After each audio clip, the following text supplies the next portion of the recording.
Hello and welcome everyone. It's Albert Flynn DeSilver, and this is Brilliant Writer Radio, waking up in daily life, conversations on creativity, consciousness, and citizenship. And I am so excited to have with us Jane Hirshfield, incredible American poet, legendary, can I use that word? Legendary American poet, a true inspiration and a local heroine here in Northern California. And I'm not going to read your big long bio because people can find that online. And but I will say you are really have done extraordinary work in regards to poetry and to the teaching of poetry, and been just a great inspiration to me. One of my favorite books of all times, and one that I teach from a lot, is Women in Praise of the Sacred. And of course, your individual books of poems have been a great inspiration. And so thank you so much for being here and for your incredible gifts of the poetic to our community, to the world at large. Thank you for inviting me into the conversation, Albert. I appreciate it. Yeah, well, this is so fun. And I know we have a number of mutual friends in the poetry world here locally. And we're just so blessed in Northern California, particularly Marin County, to have a lot of really amazing writers and poets. And so this feels like kind of a continuous conversation. I want to get into, well, first of all, I want to congratulate you on the publication of Ledger, which I have been enjoying greatly, and people should run out and buy, or if not run out and buy, run to their computer and order, as may be the case. Actually, the bookstores are reopening now. They are. I've been getting a few emails from them saying, you know, limited but open. Oh, good. Well, that's one of the things I've been missing. Closing. Yeah, right. I know. Like, we're open. No, we're closed. We're open. No, we're closed. Well, I want to jump in here with a couple of different questions. First of all, I was curious about the title, Ledger, and how that came to be, and sort of how the poems are kind of structured as a book in regards to that title. Yeah. Maybe start there. So the title began as the title of one of the poems called Ledger, which is very much an accounting of particularly the crisis of the biosphere, but with allusions to the crisis of social justice, all of which has been going on, you know, our entire lives, although our awareness of it has grown and grown and grown. And then when my wonderful editor at Knopf, she tapped on my door and said, how are you doing for a next book, Jane? And I said, oh, I have no next book. No. And she said, send me what you have. And I was very surprised when I sent her what I had. It was more poems than I realized. Amongst them was the poem Ledger. And after I'd hit send and before she answered, it somehow percolated up into my mind, oh, Ledger would make a good book title. And when she emailed me back, she said, I think you have a book and I think it should be called Ledger. And it was the easiest titled book I have. Usually I'm miserable titling books, and this one was very easy. But you know, the ideas in that poem, why it makes a good title poem is because indeed the book is a stock taking. It is an accounting. It is the book of a person who is, you know, a little bit older, a little further along in her life, looking out at the world that we have also unfathomably found ourselves in. And that was true before the current crises. Right. It is ever so much more true as we speak today. The book has, as several of my recent books have, it has more numbers in it than you would expect. It has more scales and balance taking. And it also has something that I didn't think anyone would hear. And then our mutual friend, Becky Faust, wrote about the book, and she spent a long time looking at the title, and she heard what I had buried in there, which is there's also the word ledge. And, you know, we are on a precipice. Yes, we are. This is a moment of precipice when we are leaping into a future which will go one way or the other.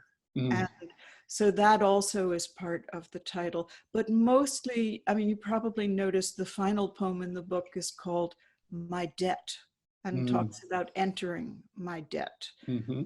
That was written after the book had mostly taken its shape. But it does feel to me that when we are faced with the unfathomable, what does a poet do? We try to fathom. When the unaccountable world is all around us, what do? We take the kind of accounts that poems can take, and poems take account that don't work out in numbers. We answer the questions which are unanswerable for a momentary stay against confusion, to use Frost's beautiful phrase. So all of that went into how the book got its name. Wow, I love that. It's beautiful. And in terms of accounting, you know, in terms of fathoming, you know, the big obvious question is it enough, right? In the face of pandemic, in the face of global climate crisis, in the face of social uprising, is it enough? And I'm just curious what your take is on that, because poetry is such a, well, particularly in our culture, it's such a marginalized thing, right? It's off there into the periphery. And I've been really thinking about this in terms of, as an artist, what is the artist's role in this time?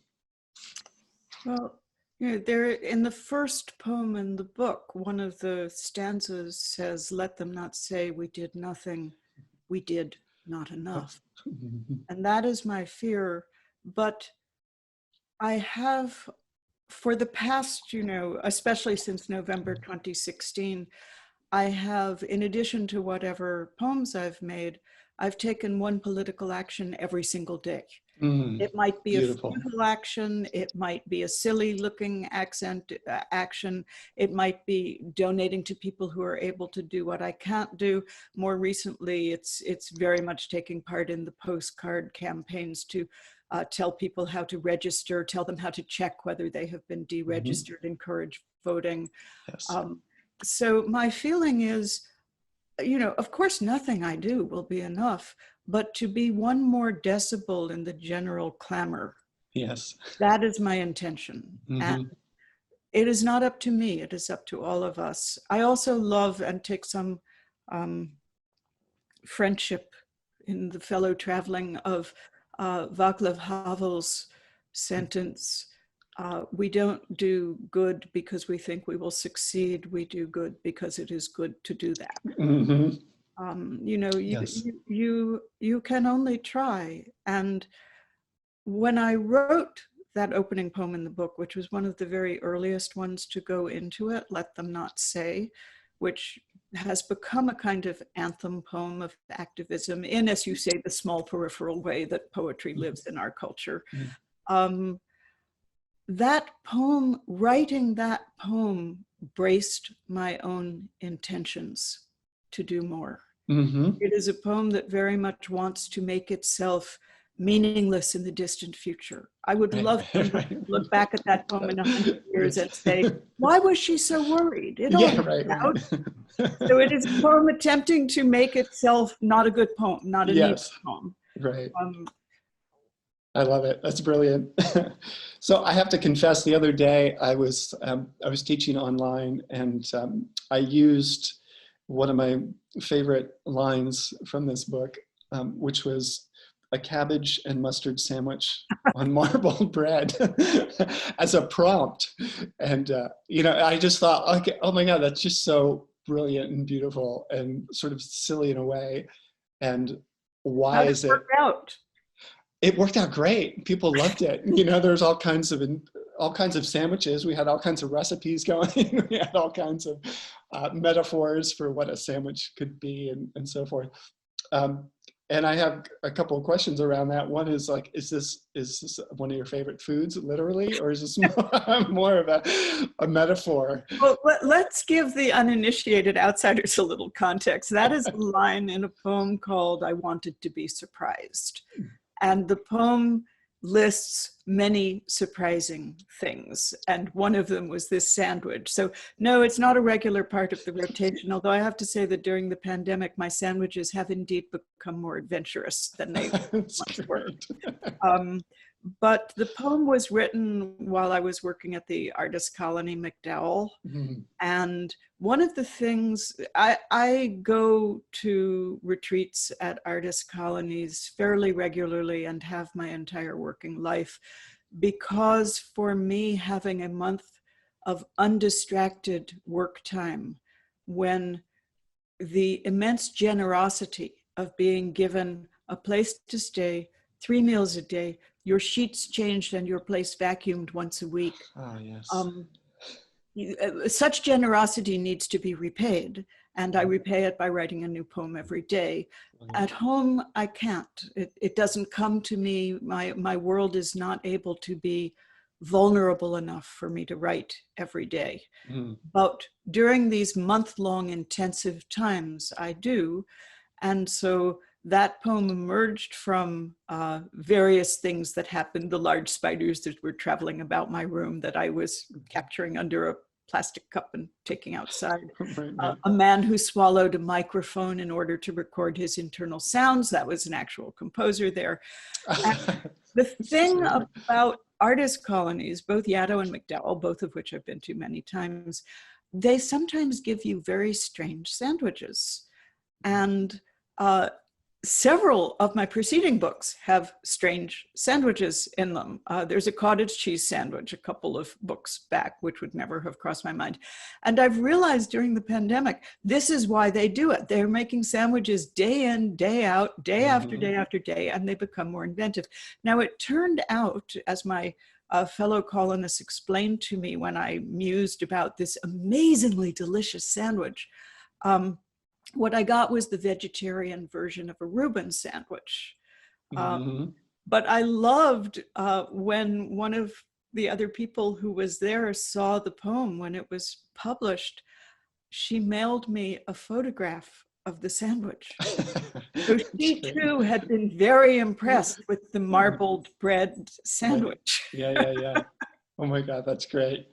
I love this. Well, and going back to that notion around where we create and how we create, you know, I'm always struck by the fact, for me, in terms, at least, poetry's insistence, you know, on the entirety of a being, you know, and the entirety of a sensibility and a presence, which is so contrary to, or so rarely available in a capitalist society. And how to, you know, how do we contend with that? How do we deal with that, right? Because we're not creating product, we're not being productive in that sense. And yet there's a necessity to it, right? And so maybe that gets into like that conversation between spirituality and poetry. And so I'm just sort of curious how that works in your own life. Well, in my own life, I am amongst the very lucky, I suppose, in that even in a capitalist society, I make my living by making art. The paradox there is that the making the living part is not the making art part. You know, a painter can make a painting that will sell for a great deal of money and support them. When a poet is making a living as a poet, it usually involves being out in public, saying the poems out loud, perhaps teaching a workshop, and, you know, a little bit of income from publishing, some from the books. But for the most part, the living of a poet is the public-facing poet who is not the person who writes the poems. Although every once in a great while you see a poem drawing from that life. So, you know, a poem by Galway Connell about landing in an airplane going to a poetry reading, or a very amusing one by Czesław Miłosz, the great Polish Nobel, who wrote, you know, boldly at the opening of a poem that he was in the airport in Texas where they pay more for poetry readings than anywhere in the world. So, you know, even poetry is not immune from capitalism, I suppose. But I have always felt, you know, we have our two great models in the American tradition of the outward-facing Walt Whitman, who set out to speak to his countrymen and redefine their understanding of their world and what being an American is, and who is included in being an American. Right. And then we have our other great poet, Emily Dickinson, who published 5 poems. They were corrected and never went into print again, but knew who she was and knew what she was doing. And, you know, I've always felt, and this is why I run off to artist colonies, is precisely because Right. the public poet can't come in. And I can go back to being who I have been most of my life, which is very much a person over on the Dickinson end of things. You know, I was once quite surprised in one of the dinner table conversations, 12 people at a dinner table, all practicing some art or other under ideal circumstances. And I asked them the question, if everything in our lives remained unchanged, if this world, you know, a bit of a magic mountain, if this world went on exactly as it is, but there was no world beyond the walls, there was no audience, no publication, just this was your life and you were permitted to do it, but that was the fullness of it all. Would you change anything, or would you keep living the way you do here now? And I was stunned that only myself and one other person said we would continue exactly as we are. Wow. Everybody else was working to be in communication with an audience. And I've come to realize over the years, this is simply the difference between an extrovert and an introvert. But that's all it is. And it doesn't actually matter. It really doesn't matter, as long as you're making the art. And I could be on a desert island and my only paper's sand, and I would write and the waves would come in and erase it every night. I would still need to do that in order to feel my life and understand my life with more saturation, more density, more intensity. To find out what I know beyond what I know is one of the reasons I make poems. But it has also, over these decades, and it has been decades since that conversation, my poems have become more public facing. They have taken on more large social issues. They have begun more and more to speak into our large shared situation and the idea of shared fate, which has been with me all my life as a writer. From when I was 17, I was investigating in one line of one poem, you know, what do we mean when we say we? I am still investigating that. I still think it is the essential question as we look into our obviously shared, interconnected, interdependent future. But for me, it is also very important, even as I have become suddenly shifted in my identity as a poet to being called an activist poet, which I happily inhabit. I am grateful to be included in those anthologies, and grateful to be able to speak to people in these immense confusing times in a way that's felt useful.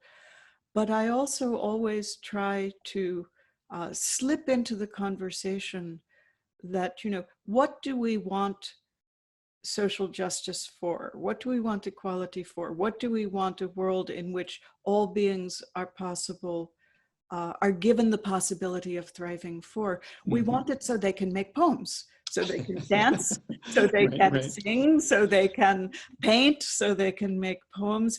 The interior life is not a sidebar. It is you mentioned earlier the full round of being human. And this is more and more what I have come to want to face into, the whole 360 degrees of our lives, our shared lives and our private, never to be spoken lives, things that live outside words. All of it matters to me. Beautiful. So a question that's coming up also for myself, but also I know for my audience and some of my students is discipline. And I'm curious what the word discipline means to you, both in poetry and in writing and art making, but also in spirituality. So, you know, the disciplines of particular activities, I'm fond of the word. There are probably people who were disciplined harshly as a child who do not like that word at all. Right. But I like it because it speaks to precision and accuracy and intensity of attention. And to realize, for me to take on, cutting the sandwich is a discipline. Right. That has a positive association, undoubtedly because I spent my 20s in formal Zen practice, which is a disciplined life, a life of schedule and precision, and you can't be 20 seconds late. If you're 20 seconds late, you're not allowed into the zendo, and you have to sit outside where it's cold and windy and dark, and it's embarrassing, and then you come later. And so in my life, I have both lived with more discipline than most Americans ever do, because following the traditional schedule of a Zen monastery is pretty hard. You know, the wake up bells at 3:40 in the morning, and all of your activities all days are deeply structured, and you discover the great freedom within that. That within the freedom of not having to make certain kinds of decisions, you get to make others. You get to play with the moment when you're not, half your mind isn't saying, oh, I should be going and, you know, paying my bills or whatever. This is the same reason I like to go to artist colonies. For me, for other people, they might be more social. For me, they are monastic. It's a return to monasticism. And yet, as a human being, even though I did this in my 20s because I understood very well there are things that can be found through great discipline that cannot be found any other way, I am not by nature a structured person. And so when I am home, I don't write every day. This is a terrible confession. I know every other poet in America is writing every day except for me and Louise Lick. We are the two exceptions. And so sometimes when I'm on panels and we are asked this, you know, do you write every day? And yes. And then they get to me and I say, well, you know, I'm the poet with the bad work ethic. But I will say that for me, the discipline of living as a poet or as a human being with the desire to be more awake rather than less awake, to be more aware rather than more superficial in my relationship to the relatively few minutes of my waking life. I think that any form of awareness is the discipline of poetry. Noticing anything and noticing it with more awareness rather than less awareness, more pleasure rather than less pleasure. Even the griefs of our lives can be either entered or you can attempt to avoid them, which just leads to a different flavor of grief. And the vow of my awareness is towards entering rather than fleeing, if at all possible. Sometimes you have to jump. You know, if a car comes too close to you when you're walking along next to the road, you jump. That's all right. Now, if you're hit, then your job is to pay attention to not only the meaning of that, but the awareness of, you know, I practice every time I see roadkill that I bow. One should be aware of how many of us are struck in our lives gratuitously all the time in unfathomable ways.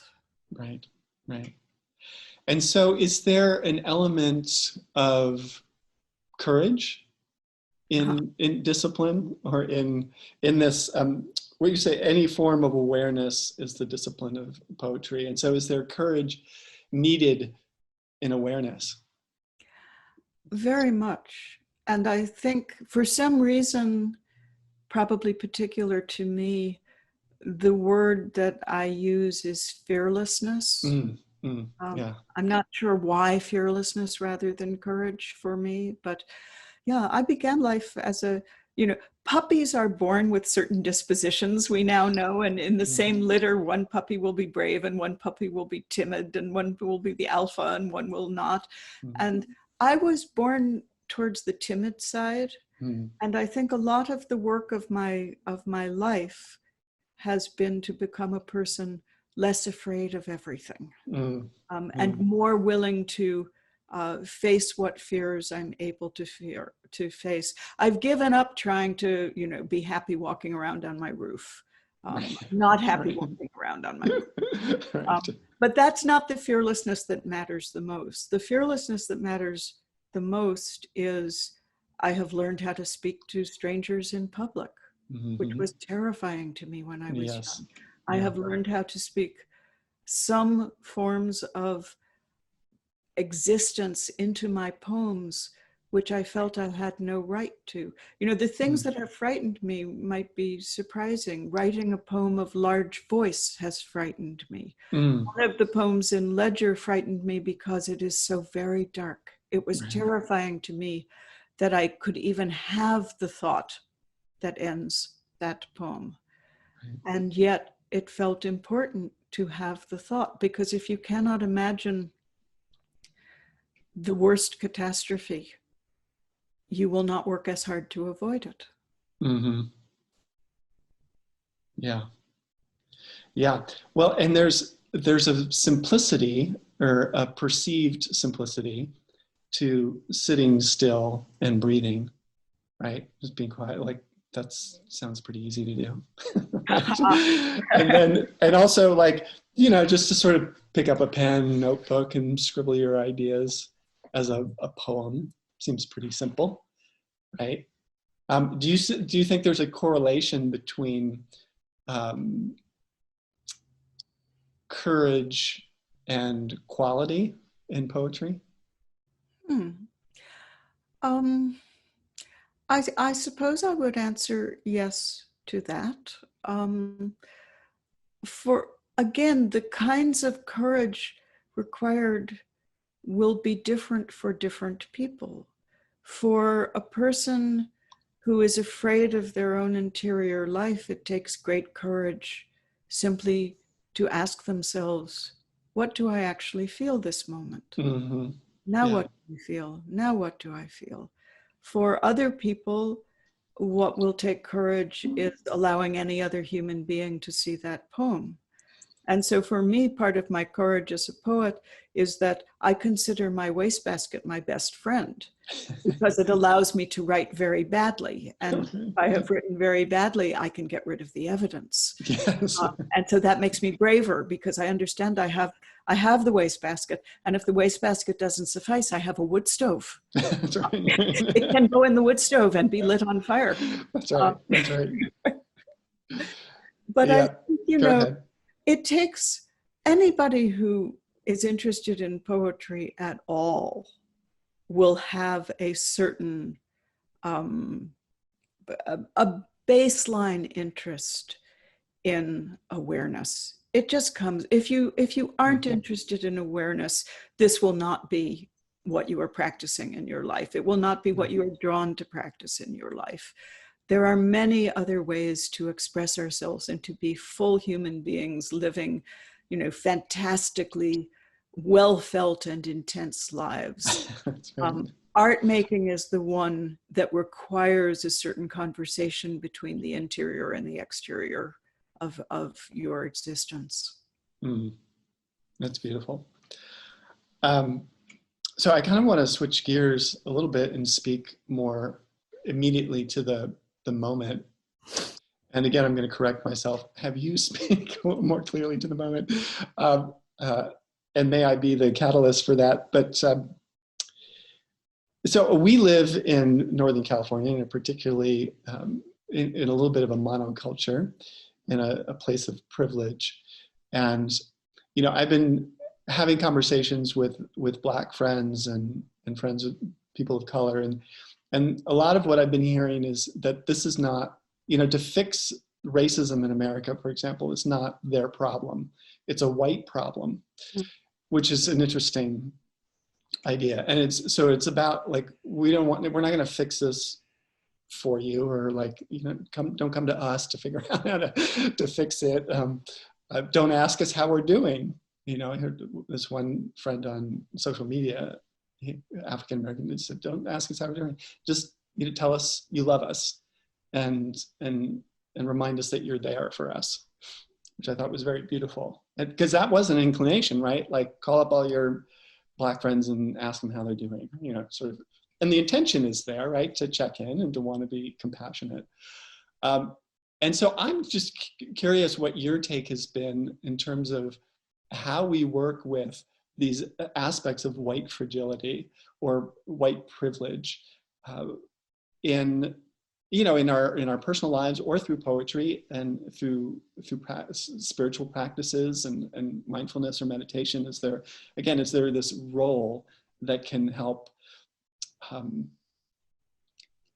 awaken us to greater insight, greater compassion, and as a way to transform the paradigm of bias? Well, I think the largest and the simplest answer is listen. So, I thought 6 months ago, if you had said to me, do you understand, the pain of racism in this country, I would have said yes. Now I understand it quite differently. Mm-hmm. And things that before I might have questioned, now I understand. And that is because I have been trying to listen very hard. And I have heard things that I could have heard earlier. I was rereading James Baldwin in the fall of 2019.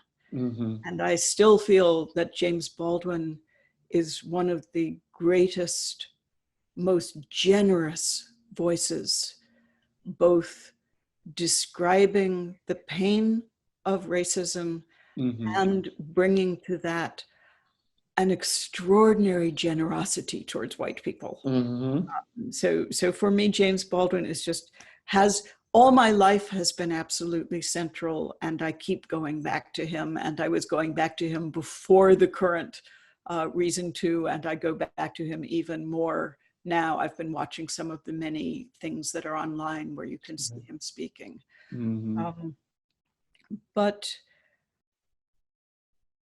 to listen more and speak less is, I think, a very good first start.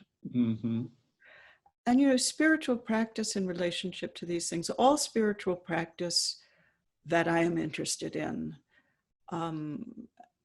arrives at the heart of compassion, and also arrives, if you go all the way to, the witness of the mystics, to the dissolving of ideas of self and other entirely. And for me, this is, and not only in application to how are we going to make this country with its original sin of genocide of the Native Americans and the travesty of slavery. How are we going to change that? But equally, it speaks into the environmental crisis and the crisis of climate. Is so long as we human beings think that our private individual, inside the skin, inside the ego well-being is the source of our happiness, we will be living in error. We need to find our way to an understanding that an individual life is an extraordinary gift which only transpires and has meaning in the ecosystem of every other life that it touches, and that the next life touches, and that the next life touches. And, that to me offers the spiritual answer. There are many other answers. There will be legal system answers. There will be, social compact answers. There are answers that belong in the educational system. There are answers that belong in the absolutely essential importance of humility.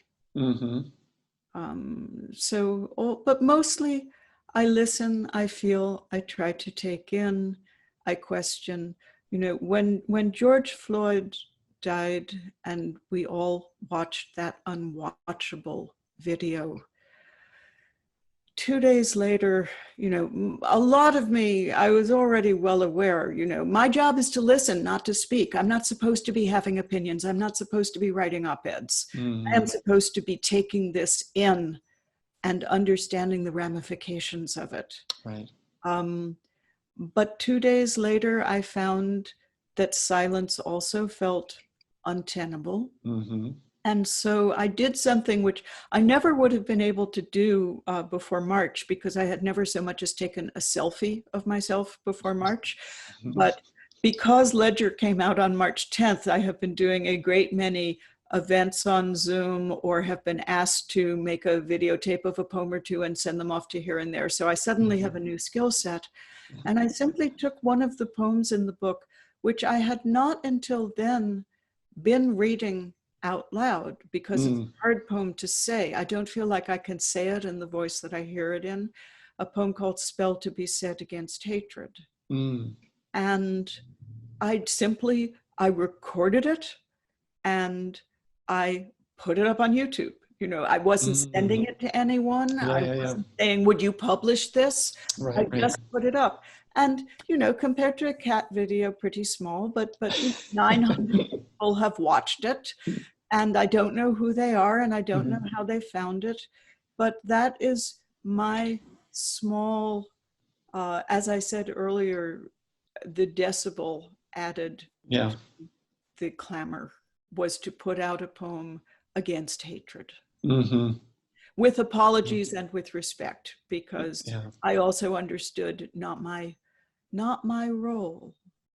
I've been one of the ones who's been very, very careful about, staying away from people and wearing my mask everywhere and, washing the zucchini with a bleach solution. I've been really careful. And then when my own hometown had a protest march, I found I couldn't not go. And so I went with my one N95 mask left over from the fires, which I had not put on until then, and swim goggles and a straw hat. And, I looked like Darth Vader goes to the beach. There's a self-portrait poem there. But I just felt like, I cannot not go. I stayed way out to the edge. And when the march part happened, I marched at the very back where you could keep distance, but I couldn't not go. Yeah, beautiful. Well, and there's something about the deep-rooted conditioning too that gets sort of woven into identity in terms of privilege, in terms of separation from other, in terms of bias. And, they can show up as voices, they can show up as attitude, can show up as perception. And what is that dismantling? I think is a big question that I always have. And maybe you're answering that in the dismantling is going to the protest. But that's coming from someone with a sensibility and an insight. So for someone who's not that aware, who doesn't think that they're a racist. A lot of people, a lot of friends I know, they're very smart, liberal-minded, progressive-thinking people. But I'm not a racist. Do you have this belief that everybody holds certain biases? I think that to frame it as you're a racist, all of us who are white and have had a freer ride are racists is perhaps to get people's dander up. Nobody likes to be accused, especially if they think they're innocent. And for me, the gate of recognition of this has come in different language. It has come partly by listening to the witness of friends and strangers and understanding how much has not been done to me, how much my own experience, and as a woman, one is vulnerable in other ways. Yes, absolutely. Or not. There is a huge spectrum of this. But when I spoke about my understanding has been altered in this last period of weeks, one of the things which has truly sunk, now I know this wasn't your question was about what about those other people, but all I can say is my experience, and my experience is, the other day I saw flashing lights outside my gate, and a sheriff's patrol car was parked, and I was in the garden and I saw it, and I walked out and I said, everything all right here? And what I feel and recognize now that I would not have had in my awareness 6 months ago is, if I were a person of color, I might not have felt so safe walking up to that patrol car and just saying, with great comfort, everything all right here. Yeah. And that's a shift. So, it feels to me, in some ways, social agreements are contagious. And certainly the example of our current president has loosed the hounds upon the earth. The hounds were already there, yes, but they felt more permission.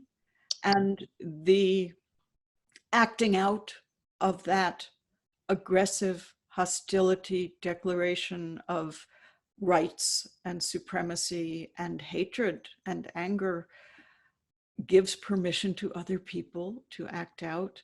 Similarly, this current set of very visible protests, murals, streets, airing, and all of these videos, I have to hope that they too will move the sensibility of my fellow countrymen, and also to see the grief behind it all. That these people who I might disagree with rather strongly and might go, how can they possibly? They too are, you alluded to very lightly in your phrasing, causes and conditions. Karma goes all the way back. It goes back 4 years, 40 years, 400 years, 4,000 years. And to understand that it is the causes and conditions of pain which need to be alleviated for any of the pain to be alleviated. This is a big order. Buddhism's first truth is life is suffering. And one of my odd shifts of understanding with that through the decades has been, maybe life will always be suffering. Some will change their relationship to it, but we live, we die, we grow old. Inequality will always be with us. Hunger and illness will always be with us. Suffering is inescapable. Right. And which is different than what sometimes you hear people say, all life is suffering, which no, all life is not suffering. There is suffering, but suffering exists, that it's a human condition. I think that distinction is important. Well, I agree with you. And in fact, it is one of the things I rather discovered over the course of writing Ledger was that, so Ledger, many of the poems in it, they really despair over what we are doing to the biosphere. It's a dark book. Yes. But what I realized I in was the going to say that. I'm glad you did. but what I realized in the writing of it was that, and this has stayed with me, it is rude to existence to see only the darkness and the despair and the fear. Mm-hmm. Simply rude. I wake up every morning and, Yeah. you know, birds are still going on with their birdly life very That's right. happily, and That's right. Mount Tam is still out my window, and daylight comes and starlight comes and wind comes and moon comes, and these all deserve their praise. And that in fact led to the last poem in the book. It was that darkest, terrifying poem that I referred to briefly earlier. Mm-hmm. And you know, we're playing a bad trick on listeners because they haven't read any of these poems, and you're not asking me to read them, and so you know it's all in the abstract here. Well, but so I wrote this poem, which so terrified me with the darkness of its vision, and then I had this moment of realizing that I had not sufficiently expressed my praise, my gratitude, mm-hmm. my recognition that there is also always ongoing beauty. And that, you know, is the antidote to despair, because despair does not help. Mm-hmm. Despair turns us passive. Right. And what Right. we need is to feel, you know, something less over on one side of the emotional set of responses. Right. And so equal to our despair might be, if not hope, then determination. Mm-hmm. And so I wrote the final poem in the book, My Debt, which actually apologizes to the beauty of the world for insufficiently recognizing it. It is an act of apology. It is saying, Yeah. I feel this great debt to beauty and existence, and I must enter that also in this ledger Mm-hmm. of this book. Beautiful. I love that. And there's beauty too in the elements of the darkness, like the dark eye of the giraffe, which was one of my favorite lines. And there was another around something that you said, Aw's inexplicable swaying, which was another favorite line. There were so many, I couldn't keep track. But speaking of reading, I thought it would be great to go out with a reading, if you're open to this. And one of my favorite pieces is you go to sleep in one room and wake up in another. And because there's this like such a wonderful line that yes, yeah, there's so many wonderful lines, but there's one in particular that completely just blew the hinges off of my mind and heart. And so to hear you, what was that? well, maybe you should. Why don't you read it first, so we have your voice to it, and then I'll mention it. You go to sleep in one room and wake in another. You go to sleep in one room and wake in another. You go to sleep in one time and wake in another. Men land on the moon, viewed in blurred black and white, in static on a big screen in Central Park, standing in darkness with others. Your grandfather did not see this. Your grandchildren will not see this. Soon now, 50 years back. Unemphatic, the wheelbarrowed stars hung above. Many days, like a nephew, resemble the one beforehand, but they are not the one beforehand. Each was singular, spendable, eaten with pepper and salt. You go to sleep in one person's bed and wake in another's, your face after toweling changed from the face that was washed. You go to sleep in one world and wake in another. You who were not your life, nor were stranger to it, you who were not your name, your ribs, your skin, will go as a suitcase that takes inside it the room. Only after you know this can you know this. as a knocked glass that loses what has been spilled. You will know this. So many things I love about this poem. Where to start, you know, maybe with the wheelbarrowed stars. What a Oh, I'm great so glad. what a great phrase. But the one that got me, curiously enough, really was this: will go as a suitcase that takes inside it the room. Mhm. I just, there was so much about that that was like,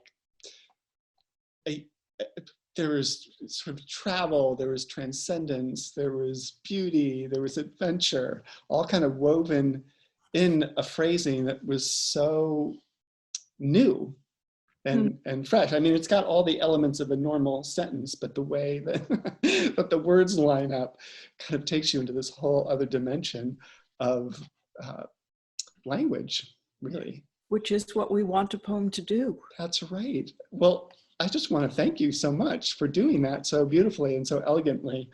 All throughout this book, it's a nonstop joy, and even within that darkness, you know, and we do get that blessing at the end of your apology in the ledger, as it were. And so I just, yeah, I want to close with thanking you for your amazing work and for being here and sharing so openly on, I know we sort of hopped from many different subjects and tangents, but all knitted together through language and through poetry and presence, of course. So thank you, Thank Jane you very Hirshfield. much, Albert, and thank you for being one of the human beings trying to think and feel this world through deeply, both in your own poems and in your teaching and in your presence in the broader community. I'm very grateful. Thank you. Yeah. Well, this has been lovely. Thanks so much, everybody, for listening, and be well. Yes, be well.